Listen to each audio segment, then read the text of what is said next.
ఆమేన్. దేవుని పరిశుద్ధ నామ స్తోత్రాలు. సమయం ఇచ్చినటువంటి అయ్యగారికి, సంఘానికి పేరు పేరున కృతజ్ఞతలు తెలియజేస్తున్నాను. ఈరోజు మనము 3వ మాట ధ్యానించినప్పుడు నాకు ఇచ్చిన అవకాశాన్ని బట్టి నేను ఎంతో సంతోషిస్తున్నాను.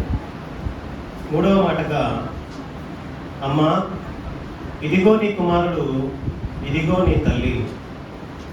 ప్రభు అయిన యేసుక్రీస్తుల వారు శిలువ పైన మాట్లాడినటువంటి 7 మాటల్లో ఇది 3వ మాట. యోహాను సువార్త 19వ అధ్యాయము 26 నుంచి 27 వరకు మనము చూసినట్టయితే ఆ కాంటెక్స్ట్లో ప్రభువుల వారు ఈ విధంగా మాట్లాడినట్టుగా చూస్తున్నాం. ఒకసారి ఆ కాంటెక్స్ట్లోకి మనం వెళ్తే ఏం జరిగింది? యేసుక్రీస్తుల వారిని బంధించడం జరిగింది. ఈరోజు అంటే శుభ శుక్రవారం ఉదయం 8 గంటలకి పిలాతు యేసుక్రీస్తుల వారికి మరణశిక్షను విధిస్తాడు. ఆయన మరణశిక్ష విధించిన తర్వాత 8 గంటల నుంచి దాదాపు 9 గంటల వరకు ఆయన ఇశ్రాయేలు వీధులలో ఆయన సిలువను మోస్తూ గొల్గోతా కొండ వరకు వెళ్ళడం జరుగుతుంది. అలాగూ యేసుక్రీస్తుల వారిని కొరడాలతో కొడుతూ కొండపైకి తీసుకెళ్ళి అక్కడ సిలువ వేయడం జరుగుతుంది. సిలువ వేసిన తర్వాత దాదాపు 3 గంటల ప్రాంతంలో ఆయన తలను వాల్చి తన ప్రాణాన్ని దేవునికి అప్పగించినట్టుగా మనం చూస్తున్నాం. ఈ 9 గంటల నుంచి 3 గంటల వరకు మనం చూస్తే 6 గంటల సమయం ఆయన సిలువ పైన వేదనను అనుభవించాడు. 6 గంటలు ఆయన వేదన పడి, శ్రమపడి, బాధపడి ఆ తర్వాత తలను వాల్చి విశ్రాంతి తీసుకున్నారని మనము వాక్యంలో చదువుతున్నాం.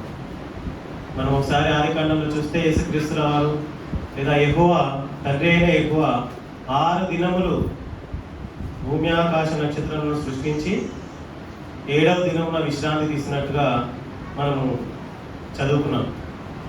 అదేవిధంగా 6 గంటలు ఆయన శ్రమలను అనుభవించి ఆ తర్వాత తన తలను ప్రక్కకు వాల్చి విశ్రాంతి తీసుకున్నట్టుగా ఇక్కడ చూస్తున్నాం.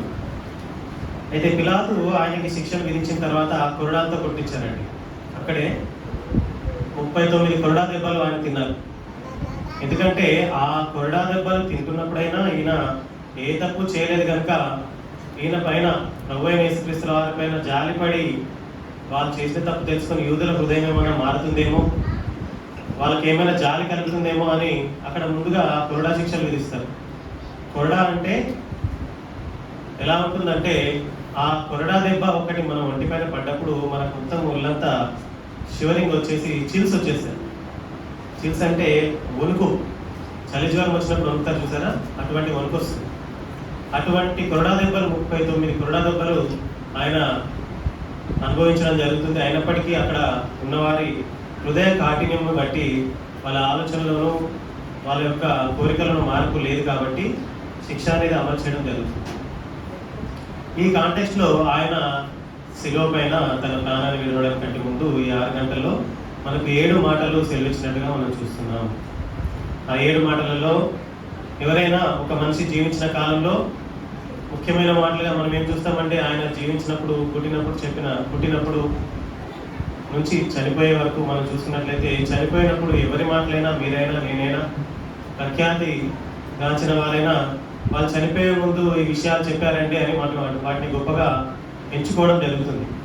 కాబట్టి అదేవిధంగా యేసు ప్రభుల వారు తను వర్ణించిన శిలువ పైన వర్ణించిన కాలంలో చెప్పినటువంటి 7 మాటలు కూడా మనం ఎంతో ప్రాముఖ్యంగా చూస్తున్నాం. అవి మాటలు కాదు కానీ ఏమంటున్నాం మనం వాటిని? అవి మనకి పాఠమై ఉన్నవి. మనం ఏ విధంగా జీవించాలో మనకు నేర్పించేటువంటి పాఠాలుగా 7 మాటలు మనం చూస్తున్నాం. అయితే మనం ఇప్పుడు చూస్తున్నటువంటి కాంటెక్స్ట్లో ప్రభుల వారు ఏమంటున్నారండి? అమ్మా ఇదిగో నీ కుమారుడు, ఇదిగో నీ తల్లి అని చెప్తున్నాడు. యేసుక్రీస్తుల వారు ఎక్కడున్నారు ఈ మాట చెప్పినప్పుడు? శిలువపై ఉన్నాడు. శిలువపై నుంచి ఆయన క్రింద ఉన్నటువంటి ఎవరిని చూస్తున్నాడట? మరియమ్మను చూస్తున్నాడు, తన తల్లిని చూస్తున్నాడు. ఆయన అంతకుముందు వాళ్ళ తల్లి ఏదో సందర్భంలో చెప్పినప్పుడు ఆయన అంటాడు కదా, నేను నా తండ్రి పనిలో చేయవలసి ఉన్నదని నీకు తెలియదా అని అంటాడు. అంటే నేను ప్రభువు పని నిమిత్తమై వచ్చాను, ఆయన చిత్తం నెరవేర్చడానికి వచ్చాను, ఈ లోక సంబంధమైనటువంటి బంధాలతో నాకు సంబంధం లేదని మాట్లాడినటువంటి వ్యక్తి ఇక్కడ ఏం చేస్తున్నాడంటే తల్లి వైపు చూస్తున్నాడు. అంటే ప్రభు ఈయన రెండు బాధ్యతలు మనకి యేసుక్రీస్తుల వారు ఇక్కడ మనకు సారూప్యంగా చూపిస్తున్నారు. ఏంటంటే తండ్రి చిత్తం నెరవేర్చడానికి వచ్చారు, తన తండ్రి చిత్తాన్ని నెరవేర్చాడు. అదేవిధంగా కుటుంబం యొక్క బాధ్యతను కూడా ఇక్కడ నెరవేర్చుతున్నట్టుగా మనం చూస్తున్నాం. తన తల్లి యొక్క బాధ్యతను నెరవేర్చుతున్నట్టుగా చూస్తున్నాం. తన తల్లి కన్నీళ్ళను ఆయన చూస్తున్నాడు. తన తల్లి యొక్క భవిష్యత్తు గురించి ఆలోచిస్తున్నాడు. మనం ఎవరైనా మనకి ఏదైనా బాధ కలిగింది అనుకోండి, మన గురించి ఆలోచిస్తామా, పక్కన ఉన్న వాళ్ళ గురించి ఆలోచిస్తామా? ఒక చిన్న దెబ్బ తగిలితేనే మనం ఆ బాధ గురించి, ఆ కాలికి తగిలిన దెబ్బ గురించో, ఆ నొప్పి గురించో తప్ప వేరే ప్రపంచంలో ఇంకే విషయం మనకు గుర్తురాదు. ఒక కాలో చేయకపోయింది అనుకోండి, హాస్పిటల్లో ఉన్నారనుకోండి, ఎవరి గురించి ఆలోచిస్తాం మనం? నాకే ఇంత బాధ ఎందుకు వచ్చింది, నాకు ఇంత బాధ జరిగింది, బాధను భరించలేకపోతున్నాను, నన్ను పలకరించడానికి పాస్టర్ గారు రాలేదు, పలకరించడానికి సంఘంలో పెద్ద మనుషులు రాలేదు, మా పక్కింటి ఆవిడ మాట్లాడించలేదు, మా చుట్టాల్లో 10 మంది మాట్లాడించారు కానీ ఇంకా 20 మంది మాట్లాడించలేదు. ఎంతసేపు మనకున్న బాధ, మనల్ని ఎవరు మాట్లాడించలేదని బాధ, మనల్ని ఎవరు పట్టించుకోలేదన్న బాధ తప్ప వేరే వాళ్ళకి ఏమైనా బాధ ఉందేమో, పక్క వాడిలో ఉన్న ఆయన ఎలా ఉన్నాడో, పాపము నిన్న నా బెడ్ పక్కన ఇంకొక ఆయనకి ఎలా ఉన్నాడు అని ఆలోచిస్తామండి. కానీ క్రీస్తుల వారు అంత భయంకరమైనటువంటి బాధ, ప్రపంచంలో అంతకు మించి శిలువ మరణానికి మించినటువంటి బాధ ఇంకా ఏ మరణంలో లేదట. రోమియోలు నిర్వహించేటువంటి, వాళ్ళు విధించేటువంటి శిక్షలు చాలా భయంకరంగా ఉంటాయి అన్నమాట. అత్యంత భయంకరమైన శిక్ష ఏదైనా ఉందంటే అది క్రీస్తు పైన విధించినటువంటి శిలువ మరణమే. ఇప్పుడు మనం ఇక్కడ కూర్చున్నాం కదండి, ఇక్కడ అంతా చాలా వేడిగా ఉంది, చల్లగా మనకు కిటికీలో నుంచి ఫ్యాన్ నుంచి గాలి వస్తే మనకి ఎలా ఉందండి? హాయిగా ఉంది. ఆయనకు తగిలినటువంటి కొరడా దెబ్బలను బట్టి, ఆయనకు ఉన్నటువంటి గాయాన్ని బట్టి క్రీస్తు ఆ శిలువ పైన ఉన్నప్పుడు ఆ చల్లని గాలి తగిలితే భరించలేనటువంటి బాధ అంట. అలాగున ఆయన శరీరం అనేది చీల్చివేయబడింది. అంత బాధలో కూడా ఆయన గురించి ఆలోచిస్తున్నాడా అంటే కాదు.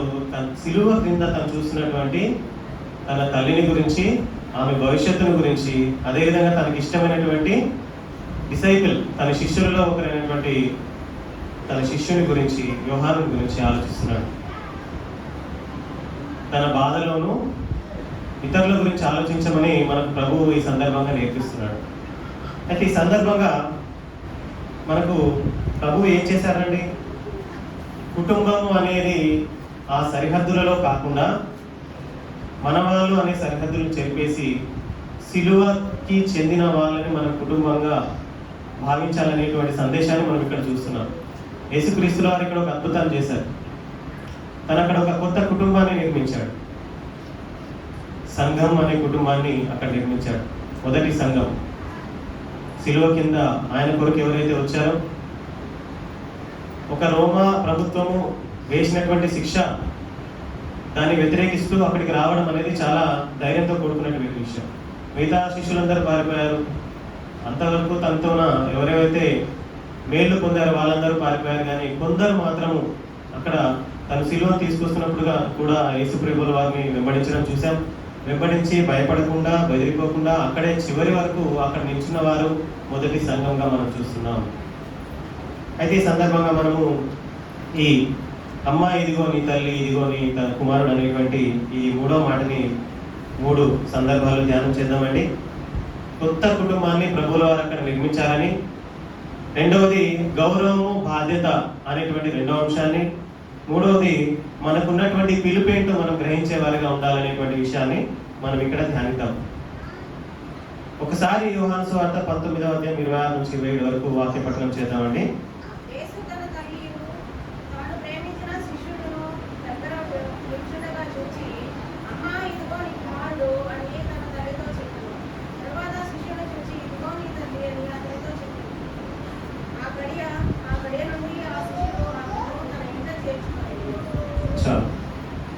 ఆ గడియ నుండి ఆ శిష్యుడు ఏం చేశారంట? తన ఇంట చేర్చుకున్నాడు. ఇక్కడ మనం ఏం చూస్తున్నామంటే శిలువ చెంత ఏర్పడినటువంటి కొత్త కుటుంబాన్ని చూస్తున్నాం. శిలువ చెంత మొదటిగా కనిపించింది మనకు బాధ. ఆయన ఎంతో తీవ్రమైన బాధలో ఉన్నాడు. కానీ ఆయన ఏం చేశారంట? అక్కడే ఒక కొత్త కుటుంబాన్ని సృష్టిస్తున్నాడు. అమ్మా ఇదిగో నీ కుమారుడు అనడం ద్వారా యేసుక్రీస్తుల వారు తన స్థానాన్ని ఎవరికి ఇచ్చారట? యోహాను గారికి ఇస్తున్నాడు. ఇదిగో నీ తల్లి అనడం ద్వారా మరియమ్మకి ఒక కుమారుని ఇస్తున్నాడు. ఇది కేవలము వ్యక్తిగతమైనటువంటి ఏర్పాటు కాదు, కానీ ఇది ఒక సంఘం. అక్కడ సంఘం అనే కుటుంబాన్ని ప్రభువుల వారు నిర్మిస్తున్నారు. రక్త సంబంధం కంటే గట్టిగా ఉండేది, బలమైనది మన సంఘం. సంఘంలో కుటుంబంగా ఏర్పడము రక్త సంబంధం కంటే ఎంతో గొప్పదని ప్రభువుల వారు ఇక్కడ ఉపమాన రీతిగా మనకు తెలియజేస్తున్నట్టుగా మనం చూస్తున్నాము.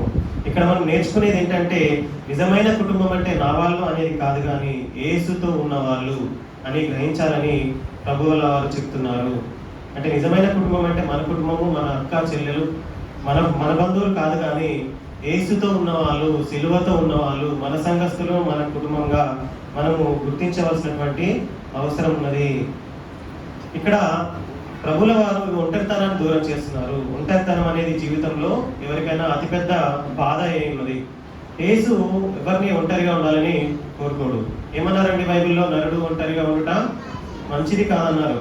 దానిని ఏదో సంబంధంతో ప్రభువుల వారు నింపుతున్నారు. సిలువ మనల్ని అందరినీ ఒక్కరిగా చేస్తుంది. ఇప్పుడు అందరూ మనము రకరకాల కుటుంబంకి చెందిన వాళ్ళం అందరం ఎక్కడ ఒక్కరిగా కలిసామండి. సిలువ దగ్గర ఒక కుటుంబంగా మనం చేరాం. కాబట్టి ఇక్కడ ప్రభువుల వారు 2 సార్లు మనకి వాక్యంలో ఇదిగో అని సెలవిస్తున్నారు. ఇదిగో నీ తల్లి, ఇదిగో నీ కుమారుడు. అంటే మనం చూసేటువంటి విధానము మారాలి, మనం గుర్తించాలి. ప్రభువుల వారు మనకి ఏం చెప్తున్నారు? ఇక్కడ గుర్తించేవారిగా ఉండాలి, స్వీకరించేవారిగా ఉండాలి, దాన్ని గ్రహించేవారిగా ఉండాలి. అదేవిధంగా మనము రెండవ మాటగా చూస్తుంటే, రెండవ సందర్భంలో ప్రభువుల వారు మనకి ఇక్కడ నేర్పించేది గౌరవము మరియు బాధ్యత. నిర్గమకాండం 20వ అధ్యాయము 12వ వచనం ఒకసారి చదవండి.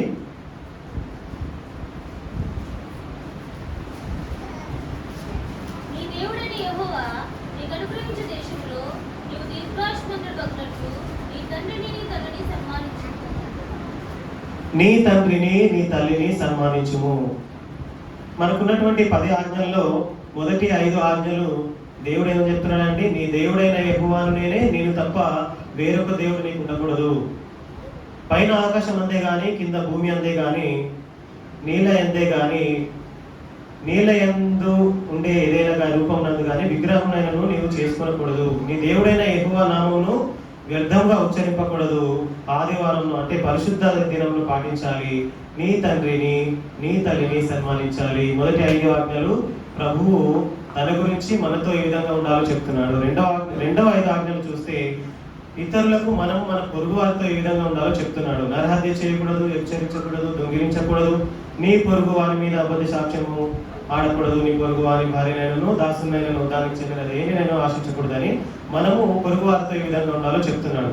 అందులో మొదటి సగంలో ప్రశస్తమైనది ఏంటంటే, నీ తండ్రిని నీ తల్లిని సన్మానించాలని చెప్తున్నారు. సన్మానిస్తున్నావా అండి? సన్మానించక్కర్లేదు, కానీ అవమానించకపోతే చాలు అన్నటువంటి రోజుల్లో మనం జీవిస్తున్నాం. అటువంటి దౌర్భాగ్యమైనటువంటి పరిస్థితులలో జీవిస్తున్నాం. చిన్నప్పటి నుంచి మనకు అన్ని నేర్పించి మనకు తెలియదాన్ని మనకి అర్థమయ్యేట వరకు 10 సార్లు మనకు అర్థం కాకపోయినా అర్థమయ్యేటటువంటి చెప్పిన ఆ తల్లిని ఈ రోజు ఏదైనా మనము తెలియని విషయం ఉంటే ఓపికగా మనం చెప్పగలుగుతున్నామండి. ఇలా కాదు, ఇలా ఫోన్ ఇలా చూసుకోవాలి, ఆ విషయం ఇలా జరిగింది అని. అదేంటి అని అడిగితే నీకేం అర్థం కాదు అని అసహించుకునేవారిగా, చేదరించుకునేవారిగా, అంటే వారికి ఏమీ తెలియదు, మనకేమో బాగా దేవుడు జ్ఞానం ఇచ్చేసినట్టు. కంప్యూటర్ యుగంలో మనకు తెలిసినంత జ్ఞానము వాళ్ళకి తెలియదు కాబట్టి వాళ్ళని ఏదో చిన్నవారిగా కించపరుస్తూ చూస్తున్నాం.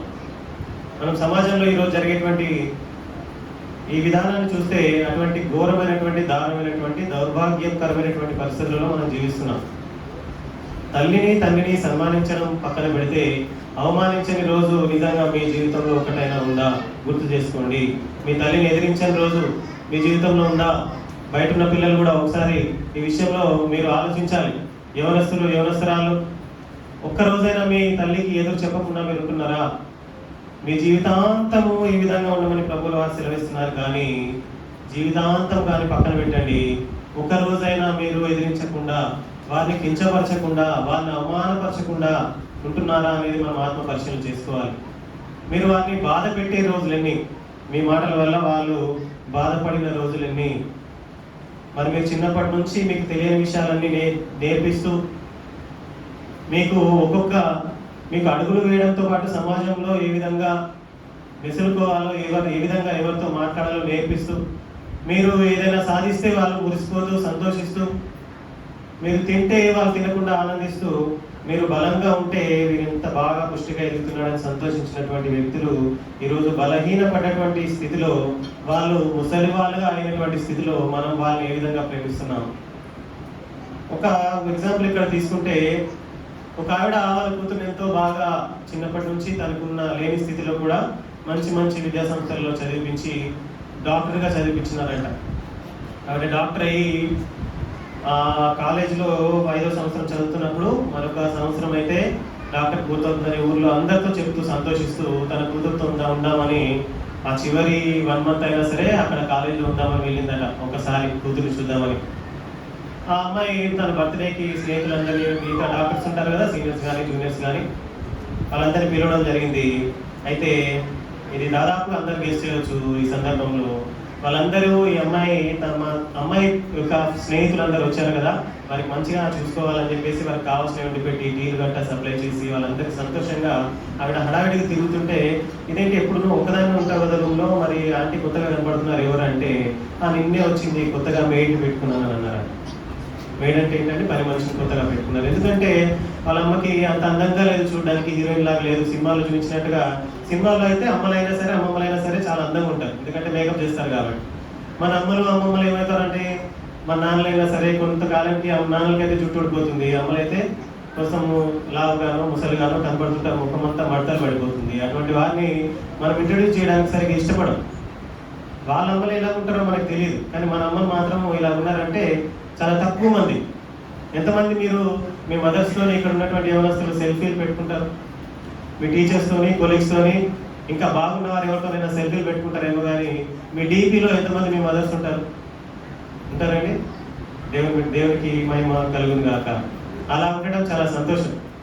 ఆ విధంగా ఉండాలని చెప్పేసి కోరుతున్నాము.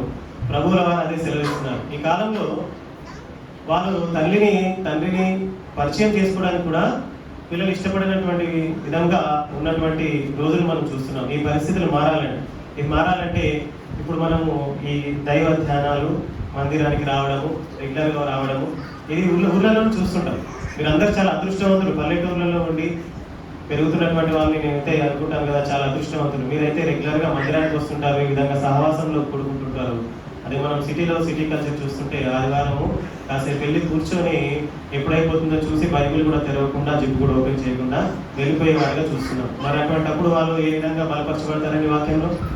మన వీళ్ళందరూ ఇటువంటి చిన్న సంఘాలు అయినప్పటికీ మన ఊళ్ళల్లో ఉండి రెగ్యులర్గా వాక్యం అనేటువంటి ఆహారంను వారికి తల్లి పాలవల్లి రోజు ఇస్తున్నప్పుడు వారు ఈ విధంగా విలువలు తెలుసుకొని పెరిగేటువంటి వారిగా ఉంటారని చెప్పేసి మనం ఈ సందర్భంగా తెలుసుకోవాల్సినటువంటి అవసరం ఉంది. అయితే యేసు క్రీస్తు వారు తన చివరి క్షణాల్లో ఈ విషయాన్ని మనకు గుర్తు చేస్తున్నారు. నీ తండ్రిని సన్మానించాలని చెప్పేసి చెప్పడం చూస్తున్నాం. అయితే వెంటనే ఇది ఆచరణను తీసుకొచ్చినట్టుగా యోహాన్ గారిని చూస్తున్నాం. యోహాన్ గారు వెంటనే ఏం చేశారట? వెంటనే వారు తన తల్లిని తల్లిగా చేర్చుకున్నట్టుగా మనం ఇక్కడ చూస్తున్నాం.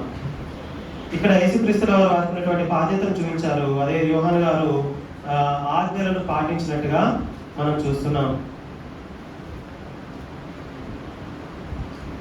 ఒకసారి గలతీయులకు రాసిన పత్రిక 6వ అధ్యాయము 2వ వచనం చదువుదామండి.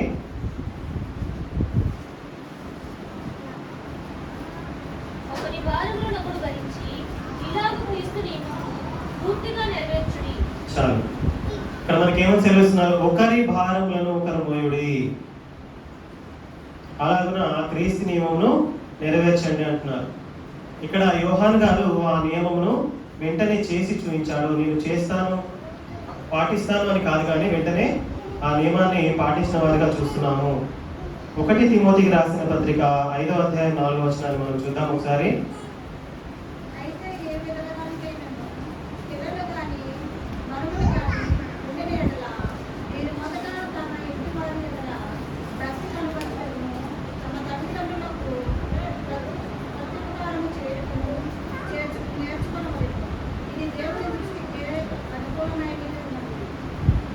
చాలు. అయితే ఇక్కడ మనకి ఏమని చదివిస్తున్నారు? కుటుంబాలని, వితంతువులని జాగ్రత్తగా చూసుకోవాలని ఈ వాక్యం ద్వారా మనకు అర్థమవుతుంది. అంటే యేసు ప్రభుల వారు ఏ విధంగా అయితే సిలువ పైన ఉండి కూడా తన బాధను కాకుండా కింద ఉన్నటువంటి తల్లిని, అదేవిధంగా తనకి ఇష్టమైనటువంటి శిష్యుని వారి భవిష్యత్తు గురించి ఆలోచించాడు. మనం కూడా మన గురించి మాత్రమే కాదు కానీ మన కుటుంబం గురించి బాధ్యత కలిగి ఉండాలి, కుటుంబాన్ని గౌరవించే వారిగా ఉండాలి. అదేవిధంగా మన సంఘాన్ని గురించి బాధ్యత కలిగి ఉండాలి, మన ఊర్లో మన పక్కింటి వారి గురించి బాధ్యత కలిగి ఉండాలి, వితంతువుల పట్ల బాధ్యత కలిగి ఉండాలి, ఒంటరి వారి పట్ల బాధ్యత కలిగి ఉండాలి, దిక్కులేని వారి పట్ల బాధ్యత కలిగి ఉండాలి, పేదవారి పట్ల బాధ్యత కలిగి ఉండాలి. మన గురించే కాదు కానీ మన పక్క వారి పట్ల కూడా బాధ్యత కలిగి ఉండాలి, వారి గురించి ఆదరించే వారిగా ఉండాలని చెప్పేసి మనం ఈ సందర్భంగా ఇక్కడ చూస్తున్నాము. నీవు నీ పొరుగు వారి గురించి పట్టించుకోవాలని చెప్పేసి ప్రభువుల వారు ఈ సందర్భంగా మనకు గుర్తు చేస్తున్నారు. ఈ మాట మనకు ఎటువంటి ప్రశ్నలు వేస్తుంది? మనం ఇంటికి ఎవరిని చేర్చుకోవాలి, మన హృదయానికి దగ్గరగా ఎవరిని చేర్చుకోవాలి, మన చుట్టూ ఉన్న వృద్ధుల్ని, ఒంటరి వారిని, దుఃఖంలో ఉన్న వారిని ఏ విధంగా మనము ఆదరించాలనేది ఈ కాంటెక్స్ట్ లో మనం చూస్తున్నాం. మూడవది, మనం ఇందాక అనుకున్నట్టుగా మొదటిది కొత్త కుటుంబాన్ని ప్రభువుల వారు ఏర్పాటు చేశారని చూసాం. రెండవది గౌరవము, బాధ్యత గురించి చూసాం. మూడవది మనకున్నటువంటి పిలుపు ఇక్కడ ప్రభువుల వారు ఏ విధంగా చెప్తున్నారంటే, ఇదిగో అనే పదాన్ని ఈ వాక్యంలో మనం 2 సార్లు చూస్తున్నామండి. ఇదిగో నీ కుమారుడు, ఇదిగో నీ తల్లి. అంటే ఇదిగో అనడం ద్వారా మనం ఏం చెప్తున్నారు? ప్రభువుల వారు మన దృష్టి మారాలని చెప్పి చెప్తున్నారు. ఇదిగో నీ తల్లి అని మన కళ్ళు తెరిచి ఈ వైపు చూడమంటున్నారు. ఇదిగో నీ కుమారుడు అని తన కళ్ళు తెరిచి ఇంకొక వైపు చూడమంటున్నారు. అంటే మనం చూసే విధానము మారాలి. యేసుక్రీస్తుల వారు 2 సార్లు ఇలాగ అన్నారంటే ఆయన మన దృష్టి మారాలని ఇక్కడ సూచనప్రాయంగా తెలియజేస్తున్నారు. మన కళ్ళు మన బాధల మీదనే కాదు కానీ పక్కన ఉన్న వారి మీద కూడా పడాలి. మరియమ్మను చూసి యేసు ఆమె కన్నీలను చూసినట్టుగా, తన భవిష్యత్తును చూసినట్టుగా, అదేవిధంగా యోహాను గారు చూసి అతనిలో ఉన్న నమ్మకత్వాన్ని చూసినట్టుగా మనం కూడా ఇతరుల వైపు చూడాలని ప్రభువుల వారి సందర్భంగా తెలియజేస్తున్నారు. మనం ఒకసారి ఆత్మ పరిశీలన చేసుకోవాలండి. ఈ వారం మనం ఎవరి వైపు చూడాలి? ఈరోజు మనం ఎవరి వైపు చూడాలి? ఈ వారము మనము మందిరానికి వస్తున్నాం, వెళ్తున్నాము. మన మందిరంలో చాలా మంది చాలా రకాల బాధల్లో ఉన్నారు. అట్లీస్ట్ వాళ్ళని పరామర్శించాలి. కనీసం వాళ్ళకి ఫోన్ కాల్ ద్వారా మరి మీరు ఎలా ఉన్నారు, ఈ విధంగా జరిగిందట కదా అని పరామర్శించాలి. వీలైతే వాళ్ళ ఇంటికి వెళ్ళాలి. లేదైతే కొంతమంది ఎవరైనా ఉంటే వారు మన ఇంటికి చేర్చుకొని కాసేపు వాళ్ళతో గడిపే వారిగా మనం ఉండాలని ఈ సందర్భంగా మనం నేర్చుకోవాల్సినటువంటి అవసరం ఉంది. అయితే మనం ఏం చేయాలి? మీకు ఒక చిన్న ఎగ్జాంపుల్ చెప్తానండి. ఒక చర్చ్లో అట అంకుల్ గారు, ఆంటీ గారు ఇద్దరు రెగ్యులర్గా కలిసి వచ్చేవారు. ఒక రోజు అంకుల్ గారు మరణించారు. ఆ తర్వాత ఆంటీ గారు ఏం చేస్తున్నారు? మందిరానికి వస్తూ ఆ చివరిలో ఎక్కడో ఒంటరిగా కూర్చుంటున్నారు. ఆమె దగ్గర ఉన్నదంతా ఒంటరితనమే బాధ. మనం అందరం కూడా చర్చ్కి వస్తాం, సడన్గా లేట్ అయిపోతుంది, కంగారుగా వస్తాము. చర్చ్ అనేది సాధారణంగా అప్పుడప్పుడు ఆలస్యం అవుతుంది కాబట్టి అంతే కంగారుగా వెళ్ళిపోతుంటాం తప్ప వాళ్ళని పట్టించుకోము. మనకున్నటువంటి బిజీ, మన కుటుంబంతో బిజీ ఉంటాం కానీ వాళ్ళలో ఉన్నదంతా ఒంటరితనమే. అటువంటి వారిని ఒకసారి మనము జ్ఞాపకం చేసుకోవాల్సిన అవసరం ఉంది. ఆ చర్చ్లో ఏం జరిగిందంటే, యూత్ ఎవరైతే ఉన్నారో ఆంటీ గారు లేట్ వచ్చినా ముందు వచ్చిన ఆంటీ గారికి సపరేట్గా కుర్చీ ఏర్పాటు చేయడం జరిగింది. ఆంటీ గారు వెళ్ళేటప్పుడు ఆంటీ గారు నేను దించేస్తానని చెప్పేసి ఎవరో ఒకరు తోడుగా నడవడం కానీ లేదంటే వారి బండి పైన దించేయడం జరిగింది. అప్పుడప్పుడు ఆంటీతో వెళ్ళి కాస్త సమయం స్పెండ్ చేయడం జరిగింది. అప్పుడు వారికి ఏ విధంగా ఉంటుంది? ఒంటరితనం ఉంటుందా అండి? ఒంటరితనం కాదు కానీ ఇంత పెద్ద కుటుంబం నాకు ఉంది కదా అని చెప్పేటువంటి ధైర్యంతో వారికి మంచి ఆరోగ్యం కలిగి వారికి ఉన్నటువంటి బాధను మర్చిపోయే వారిగా ఉంటారు. ఇంకో సందర్భంలో ఆసుపత్రిలో ఒక ఆంటీ గారు ఉంటారు. అంకుల్ గారికి హార్ట్ అటాక్ వస్తుంది. ఆవిడ ఒక్కరే అక్కడ ఉంటారు. మనందరం వెళ్ళి పరామర్శించేసి బాగున్నారా అని చెప్పి బాధ్యతగా కొంతమంది పరామర్శిస్తూ వస్తూ ఉంటాం. కొంతమంది మనకున్నటువంటి బిజీ సమయాన్ని బట్టి వెళ్ళలేకపోతుంటాం. కానీ అలాగే కాకుండా వెళ్ళి వారితో గడుపుతారు ఎవరైనా. ఒకవేళ వారికి తోడుగా 2-3 రోజులు గడిపేటట్లయితే మీలో ఒక రోజు, ఇంకొక రోజు వీలైతే వారితో పొద్దు నుంచి సాయంత్రం వరకు గడిపేలాగా ఉండి, ఎవరైనా వంటలు చేసుకొని వెళ్ళి వాళ్ళు తినడానికి మీరు వంట చేసుకోకుండా నేను ఈరోజు వండుకొస్తాను అని చెప్పేవారిగా ఉంటే వాళ్ళకి ఎంత ఆదరణ ఉంటుందండి? ఎంత ధైర్యం ఉంటుంది? వాళ్ళు ఒంటరిగా ఉన్నారనే భయం ఉంటుందా? ఆంటీ గారు చెప్పిన సాక్ష్యం ఏంటంటే, ఇన్ని రోజులు చెప్పిన ప్రసంగాలను అయితే నాకు గుర్తులేవు కానీ ఆవిడ నాతో 3 రోజులు గడిపింది. ఆవిడ మాటలు, ఆవిడ తోడు మాత్రమే నాకు గుర్తుందని ఆత్మలో ఆమె చాలా బలపరచబడింది. అందుని బట్టి దేవునికి ఈ సందర్భంగా స్తుతులు చెల్లిస్తున్నాను. అయితే మనం చూస్తున్నాం కదా, ఈ 3 విషయాలలో మనం ఇప్పటి వరకు మనం తెలుసుకున్నది, దేవుడు మనకు సిలువలో 3వ మాటగా అమ్మ ఇదిగో నీ కుమారుడు, ఇదిగో నీ తల్లి అని సెలవిసిన దాన్ని బట్టి మనము కొత్త కుటుంబము ఏర్పడము, గౌరవము, బాధ్యత మనకు నేర్పించడము, మనకున్నటువంటి పిలుపును ఎదిగేటువంటి వారిగా ఉండాలని చెప్పేసి మనం చూస్తున్నాము. అయితే ముగింపులో మనం ఒకసారి చూద్దాము. రోమా పత్రిక 12వ అధ్యాయము 10వ వచనం చూద్దామండి.